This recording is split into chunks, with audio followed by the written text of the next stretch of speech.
माँ पार्वती और भगवान शिव भ्रमण पर निकले थे। इधर उधर घूमते हुए माँ पार्वती के लंबे बाल बहुत ही उलझ गए थे, जिस वजह से उन्हें बहुत परेशानी हो रही थी। क्या हुआ देवी पार्वती, तुम कुछ परेशान दिखाई दे रही हो? स्वामी, भ्रमण करते हुए मैंने ध्यान ही नहीं दिया। मेरे बाल बहुत ही उलझ गए हैं। कितने दिनों से मैंने अपने बाल धोए नहीं हैं। सोच रही हूँ वो सामने जो नदी है उसके तट पर जाकर अपने बालों को धो लूं, ताकि मेरे बालों में से मैल निकल जाए और यह स्वच्छ होकर सुलझ जाए। तो ठीक है, मैं तब तक इस वृक्ष के नीचे थोड़ा विश्राम कर लेता हूँ। तुम वहाँ नदी के तट पर अपने बालों को धो लो, उसके बाद ही हम आगे की यात्रा करके वापस कैलाश चलेंगे। ठीक है स्वामी, फिर मैं थोड़ी देर में आती हूँ। भगवान शिव वृक्ष की छाया में विश्राम करने लगे और माँ पार्वती एक साधारण स्त्री का रूप लेकर नदी पर बाल धोने के लिए चली गईं। माँ पार्वती नदी पर पहुंची तो सब औरतें उनके लंबे बाल देखने लगीं। सुनिए, क्या आपके पास ऐसा कोई साधन है ताकि मेरे उलझे हुए बाल सुलझ जाएं? हम तो यहाँ पानी भरने आए हैं, हमारे पास भला क्या होगा? जो भी है हमारे घर पर है। तो क्या आप मेरी सहायता कर सकती हैं? मुझे अपने बालों को सुलझाने के लिए आवश्यकता है। क्या आप में से कोई मेरे बालों को सुलझा देगा? हाँ, हम क्यों तुम्हारे बाल सुलझाएं? हम ऐसे किसी के बालों को हाथ नहीं लगाते। हमें तो नहा धोकर अपने घर भोजन की तैयारी करनी होती है। हमारे कपड़ों पर बाल गिर गए तो हमें तो फिर से नहाना पड़ेगा और इतना समय हमारे पास नहीं है। हाँ, हम नहीं तुम्हारे बालों को यहाँ सुलझाने बैठेंगे। तुम्हारे बाल टूटकर हमारी साड़ी पर लिपट जाएंगे और अगर भोजन में कहीं भी बाल आ गया तो घर वाले बहुत गुस्सा करेंगे। चलो री चलो, देर हो रही है।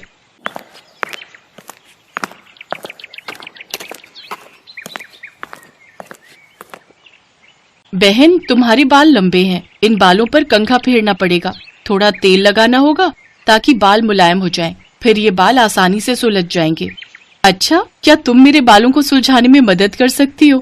मेरे पास ऐसा कोई साधन नहीं है जिससे मैं अपने ये बाल सुलझा सकूं। इसके घर में एक वक्त की रोटी बनाने का तो तेल होता नहीं है। तुम्हारे बालों में लगाने के लिए तेल कहाँ से लाएगी? शांति बहुत गरीब है, ये एक छोटी सी झोपड़ी में रहती है। बहन, आप इन सब की बातों पर ध्यान मत दो। मुझ गरीब को तो रोजाना ऐसे मजाक सहने की आदत हो गई है। बहन, मैं घर से तेल और कंघा लेकर आती हूँ। शांति कुछ ही देर में तेल और कंघा लेकर माँ पार्वती के पास वापस लौटी। उसने माँ पार्वती के बालों में थोड़ा तेल लगाया, जिससे बाल मुलायम हो गए। शांति बहुत प्रेम से माँ पार्वती के बालों को सुलझा रही थी। धीरे धीरे बाल सुलझने लगे। जैसे जैसे शांति बालों को सुलझाती तो थोड़े बाल उसकी झोली में भी गिरते। शांति हैरान रह गई।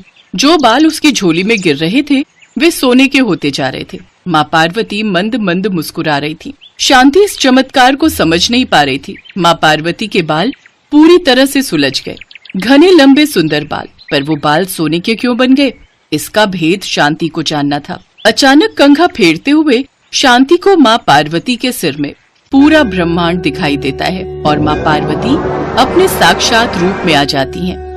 माँ पार्वती, आप और एक साधारण स्त्री के वेश में? हाँ बेटी, मैं तुम्हारी अपनी माँ पार्वती।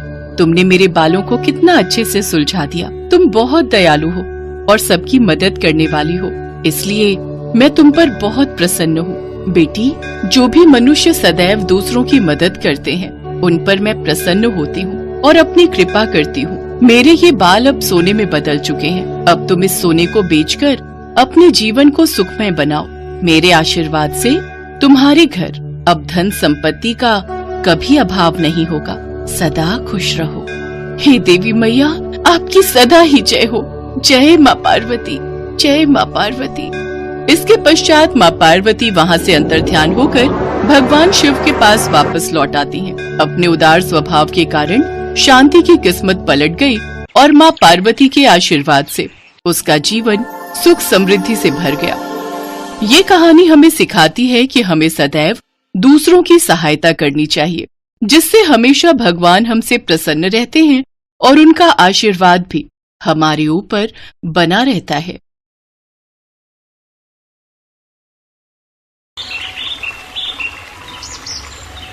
भगवान शिव तपस्या से उठे तभी उन्होंने माता पार्वती को कहीं से आते हुए देखा। अरे देवी पार्वती, आप कहाँ से भ्रमण करके लौट रही हैं? देवी लक्ष्मी ने बुलाया था।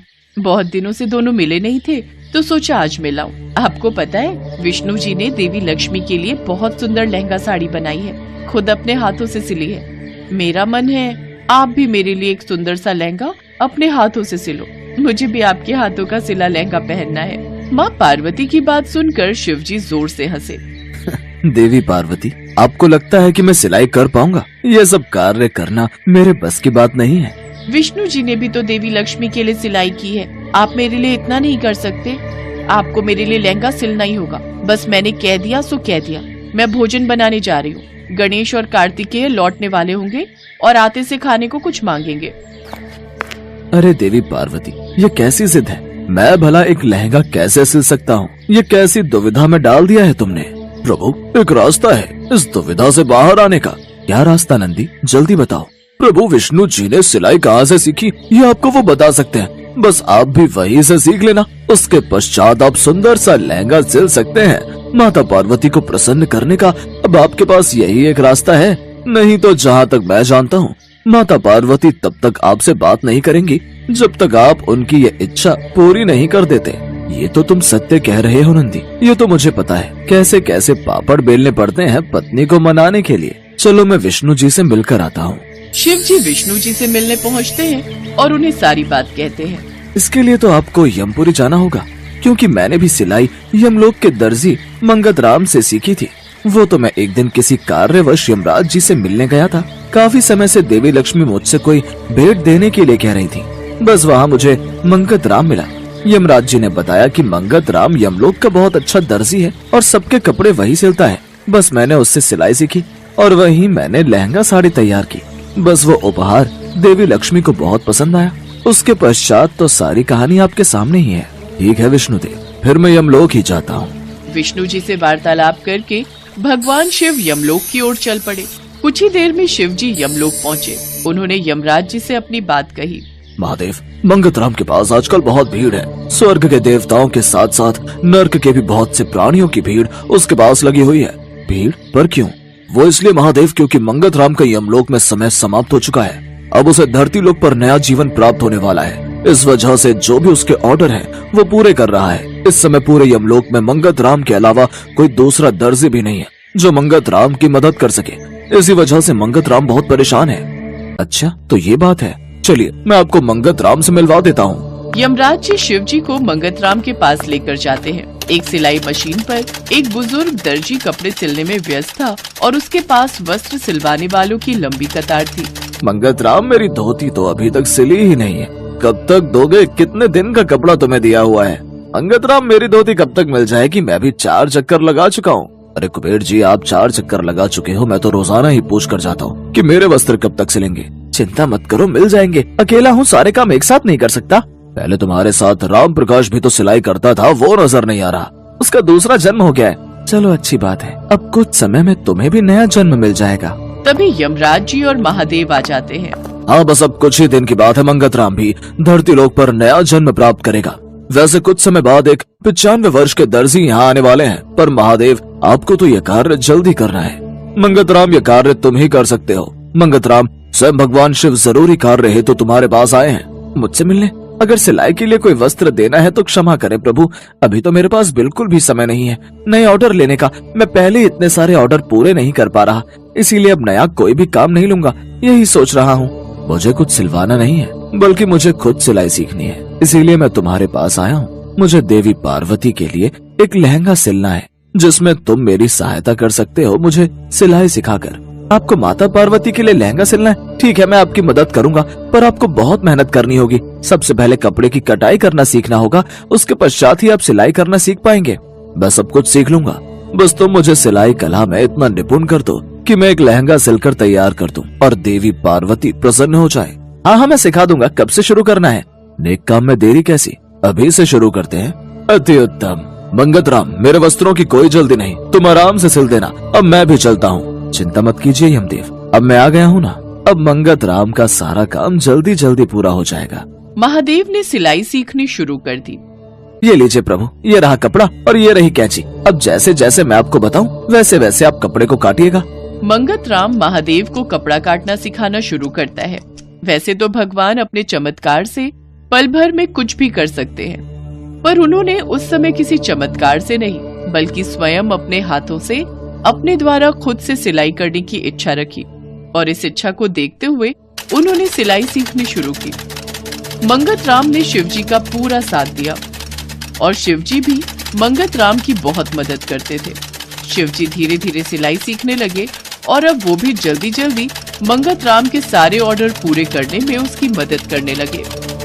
मंगत राम के धरती पर जन्म लेने के लिए एक दिन शेष रह गया था, पर तब तक भगवान शिव माता पार्वती के लिए बहुत सुंदर लहंगा सिलकर तैयार कर चुके थे। प्रभु, आपके साथ काम करके बहुत आनंद आया। मुझे खुशी है कि आपने माता पार्वती के लिए लहंगा सिलकर तैयार किया। मुझे पूरा यकीन है माता पार्वती ये लहंगा देखकर बहुत खुश होंगी, क्योंकि ये लहंगा आपने स्वयं अपने हाथों से सिला है। मंगत राम, ये कार्य तुम्हारे प्रयास के कारण ही सफल हो पाया है। मैं तो सिलाई सीखने के बदले तुम्हें कुछ दे ही नहीं पाया। मांगो, तुम्हें क्या उपहार चाहिए? प्रभु, आपके साथ कुछ दिन बिताने का समय मिल गया, आपका आशीर्वाद प्राप्त हो गया। मेरे लिए यही सबसे अनमोल उपहार है। बस अगले जन्म में भी मुझे आपका आशीर्वाद प्राप्त होता रहे, आपकी कृपा मेरे ऊपर बनी रहे। मुझे बस यही आशीर्वाद चाहिए। तथास्तु। मेरी कृपा से तुम्हारा आने वाला ये जन्म बेहद सुखद रहेगा। तुम्हारे जीवन में किसी भी प्रकार की कोई कमी नहीं रहेगी। मेरा आशीर्वाद सदैव तुम पर बना रहेगा। जाओ मंगत राम, अपने नए जीवन की शुरुआत करो। मंगत राम को शिवजी के आशीर्वाद के साथ नया जीवन प्राप्त हो जाता है। उधर जब शिवजी वापस कैलाश लौटे और माता पार्वती को ये बात पता चली कि भगवान शिव इतने दिनों से यमलोक में रहकर सिलाई सीख रहे थे और उन्होंने स्वयं अपने हाथों से उनके लिए लहंगा सिलकर तैयार किया है, तो माता पार्वती की खुशी का ठिकाना नहीं था। वो खुशी से मुस्कुराती हैं और लहंगा पहनकर बहुत सुंदर तैयार होती हैं। भगवान शिव माता पार्वती को अपने हृदय से लगा लेते हैं और सभी देवी देवता उनके अद्भुत प्रेम को देखकर उन पर फूलों की वर्षा करते हैं।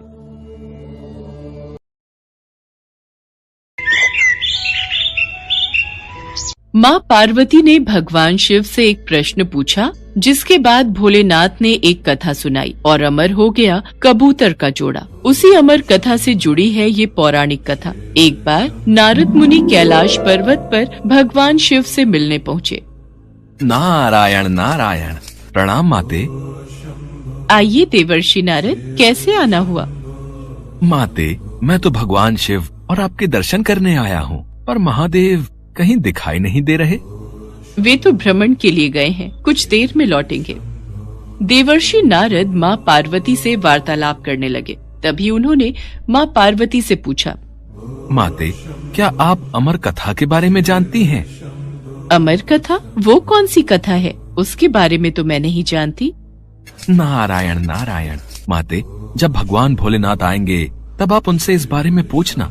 अच्छा माते, मैं चलता हूँ। नारायण नारायण। पार्वती माता सोच में पड़ गई कि ऐसी कौन सी कथा है जो स्वामी ने मुझसे नहीं कही। तभी भोलेनाथ कैलाश पर लौट आते हैं। माता पार्वती उनसे इस बारे में चर्चा करती हैं। प्रभु, आपने मुझे कभी अमर कथा के बारे में क्यों नहीं बताया? मुझे आज और अभी अमर कथा सुननी है।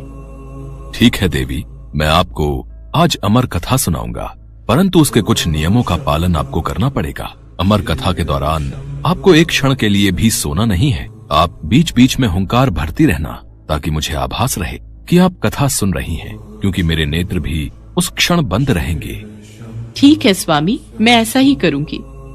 भगवान शंकर ने माता पार्वती से एकांत और गुप्त स्थान पर अमर कथा सुनने को कहा, जिससे कि अमर कथा कोई अन्य जीव न सुन पाए, क्योंकि जो कोई भी इस अमर कथा को सुन लेता है वो अमर हो जाता। इसके पश्चात शिवजी देवी पार्वती को अमर कथा कहने एक गुफा में ले गए। पुराणों में कहा जाता है शिवजी ने देवी पार्वती को अमरनाथ की गुफा में अपनी साधना की अमर कथा सुनाई थी, जिसे हम अमृतत्व कहते हैं। प्रचलित कथा के अनुसार भगवान भोलेनाथ ने अपनी सवारी नंदी को पहलगाम पर छोड़ दिया, जटाओं से चंद्रमा को चंदनवाड़ी में अलग कर दिया और गंगा जी को पंचतरणी में तथा कंठाभूषण सर्पों को शेषनाग पर छोड़ दिया। इस प्रकार इस पड़ाव का नाम शेषनाग पड़ा। अगला पड़ाव गणेश पड़ता है। इस स्थान पर भोलेनाथ ने अपने पुत्र गणेश को भी छोड़ दिया था, जिसको महागुणा का पर्वत भी कहा जाता है। पिस्सू घाटी में पिस्सू नामक कीड़े को भी त्याग दिया। इस प्रकार महादेव ने जीवनदायिनी पांचों तत्वों को भी अपने से अलग कर दिया। इसके बाद माँ पार्वती सहित उन्होंने गुप्त गुफा में प्रवेश किया और अमर कथा माँ पार्वती को सुनाने लगे।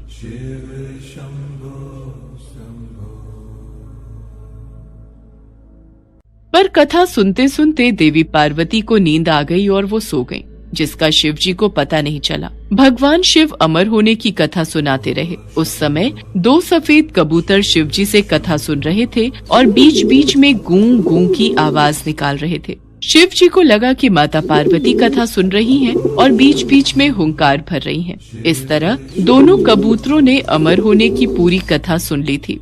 कथा समाप्त होने पर शिव जी का ध्यान देवी पार्वती की ओर गया, जो सो रही थी। अरे, देवी पार्वती तो गहरी निद्रा में है, तो फिर ये हुंकार कौन भर रहा था? अचानक महादेव की दृष्टि अमर कथा को सुनते उन कबूतरों पर पड़ी तो वे क्रोधित हो गए और उन्हें मारने के लिए आगे बढ़े। मेरे क्रोध से तुम दोनों को कोई नहीं बचा सकता, तुम्हें इसका दंड अवश्य मिलेगा। हे प्रभु, हमें क्षमा कीजिए, हमने अनजाने में ही भूल की, पर हमने आपसे अमर होने की कथा सुनी है। यदि आप हमें मार देंगे तो अमर होने की ये कथा झूठी हो जाएगी। इस पर भगवान शिव का क्रोध शांत हो गया। प्रभु, इन दोनों का इसमें कोई दोष नहीं। मैं गहरी निद्रा में सो गई थी। मैंने आपके आदेश का पालन नहीं किया, इसलिए इन दोनों को क्षमा कर दीजिए। भगवान शिव जानते थे कि अनजाने ही सही पर कबूतरों ने अमर कथा को सुन लिया था, इसलिए वे दोनों अमर हो चुके हैं। इस पर महादेव ने कबूतरों को जीवित छोड़ दिया।